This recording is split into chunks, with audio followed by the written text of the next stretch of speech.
Hello listeners, आप सुन रहे हैं यादें with Anju, poetries and stories जो आपको आपसे मिलवाती हैं। आज की स्टोरी है उसकी याद।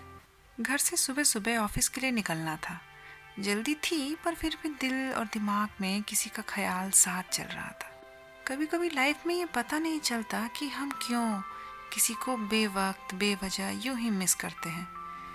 कभी कभी ये समझ नहीं आता कि ऑफिस की प्रेजेंटेशन पे ध्यान दें, ईमेल चेक करें, पेन ड्राइव डॉक्यूमेंट फाइल सही जगह पे रखी है कि नहीं ये ध्यान में रखें, या उसे जो बेवजह ही बिना बुलाए ख्वाबों में आ जाता है। आँखों में भले ही ना दिखे पर हमेशा नज़रों के सामने होता है, हम उसे महसूस कर सकते हैं। दिल सारे दीवारें सार समुंदर पार कर कर उसे मिल आता है और किसी को खबर भी नहीं होती। आंखें हजारों किलोमीटर की दूरी होने पर भी उसे देख ही लेती है और ये उंगलियां उसे महसूस भी कराती हैं।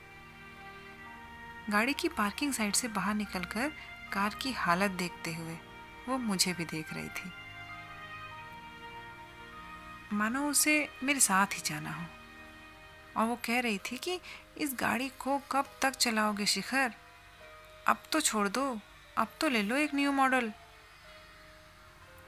गाड़ी की सीट बेल्ट बांधते हुए मैंने साइड वाली सीट में देखा, वहाँ कोई नहीं था। पहले मैंने कार के स्टीरियो की वॉल्यूम थोड़ा बढ़ा दी पर फिर कम कर दी। ये क्या कर रहा था मैं आखिर? अपने अंदर से ही आ रही आवाज़ों को दबाने की कोशिश, एक बेकार सी कोशिश। काश काश छाया याद ना आए। सुबह सुबह घर पे लॉक लगाकर निकलते समय मैं वहीं दरवाजे पर थोड़ी देर क्यों खड़ा हो जाता हूँ? क्या वो इतनी ज़रूरी है मेरे लिए आज भी? क्या वो मेरे लिए दवा का काम करते करते मेरा दर्द बन गई? उसकी यादों ने मुझ में इतने निशान बना दिए कि वक्त उसे भर ही नहीं पा रहा है, बल्कि और गहरा किया जा रहा है। बार बार मोबाइल की तरफ देखकर मानो मैं क्या देखना चाहता था कि छाया का कॉल तो नहीं आया, जो 3 साल से नहीं आया और ना ही आएगा। उसकी आवाज़ जो 3 साल से मैंने नहीं सुनी, मैं फिर क्यों सुनना चाहता हूँ? मैं फिर क्यों उसे मनाना चाहता हूँ, उसे रूठना चाहता हूँ, उसकी शिकायतें सुनना चाहता हूँ? पता नहीं क्यों वो मेरी हर उल्टी सीधी बात मान लिया करती थी। मेरे पागलपन, मेरे सारे सिकवे शिकायतें झेल लिया करती थी। मेरे बनते बिगड़ते मूड को संभाल लेती थी। 3 साल पहले मैं इतना समझदार नहीं था शायद। मुझे तब आज के हालातों का पता नहीं था। मैं दिन रात सोते जागते कमाने में या फालतू बैठे रहने में, दोस्तों की भीड़ में या ऑफिस के काम में, पार्टियों के शोरगुल में या अपने दिल की तन्हाइयों में बस उसे ही अपने आसपास पाता हूँ। मैं उसे अपने से अलग नहीं होने दे सकता। हर रोज़ धीरे धीरे उसका दिल मैं इतनी ज़्यादा तोड़ देता था कि वो मुझे कभी वापस नहीं मिलेगी, ये पता ही नहीं था। ये तो मैंने कभी सोचा ही नहीं था जो आज हो रहा है। अपना भविष्य बनाने के बहाने से मैंने अपने प्रेजेंट इतनी बार खराब किया कि वो फ्यूचर जो उस वक्त मैं बनाना चाहता था, क्या पता था कि कभी वो प्रेजेंट बनकर मुझे रुला जाएगा। कार की गियर चेंज करते करते मैं सोच रहा था कि छाया को बिल्कुल पसंद नहीं था कार चलाते वक्त किसी से फ़ोन पे बात करना, क्योंकि ध्यान भटक जाता है ना।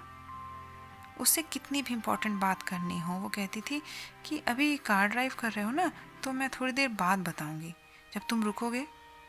और रुकना तो मेरी किस्मत में ही नहीं था। और छाया को ध्यान से टाइम निकाल कर सुनना भी मेरी किस्मत में नहीं था।